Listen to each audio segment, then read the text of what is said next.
Hello, welcome back. This is Descendants of the Moon Season 2 brought to you by Vatsalya. Here's where I retell stories of the mythology through the eyes of the characters.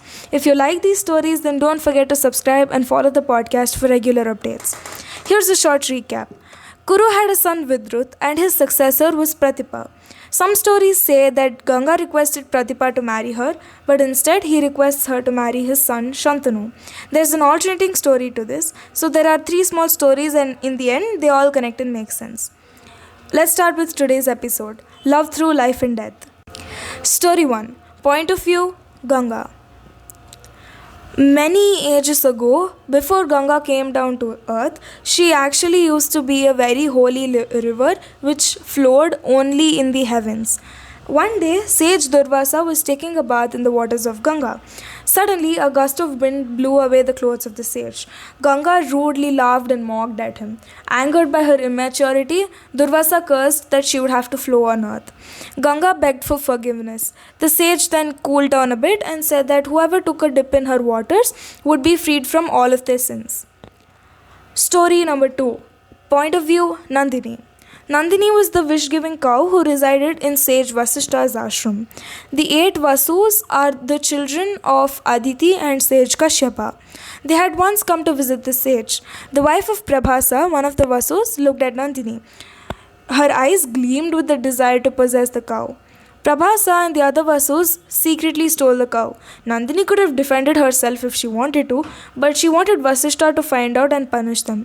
Sure enough, when the sage found out, he was furious. He brought back his sacred cow and cursed the Vasus that they would be born on earth. After a lot of pleadings, the sage said that 7 of them would die and attain moksha immediately after being born, but the leader, Prabhasa, would have to live on earth for a very long time. Point of View The Creature Who Keeps Changing. Story number 3 There once lived a frog almost around the same time Ganga descended to earth. Every single person wanted to take a dip in the river to free away all of their sins. The frog also wanted to do that. On his way, he entered a stampede and died there. In his next birth, he was born as a man. Lord Indra hired him. Pleased with his work, the god gave him a cart full of gold. The man, finally having enough funds to go to Ganga, started his journey.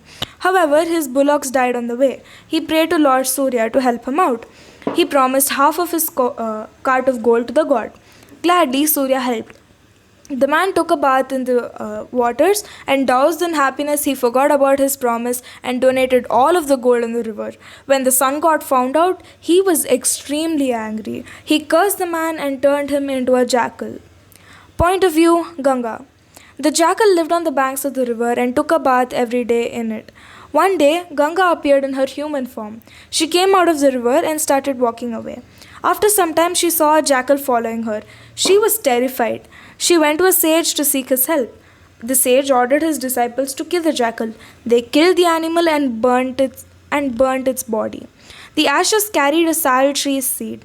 As the tree grew, the man's soul remained inside the tree. Soon, a woodcutter came to chop the tree. When he cut the tree, a young man emerged from inside. The sage blessed the man, saying that through all these life forms, all he wanted to do was to be with Ganga. And so, in his next birth, he would be married to her. And this man was born as Pratipa's son, Shantanu. Let's see how Shantanu and Ganga get married in the next episode. Until then, this is me, Vatsalya, signing off. Bye.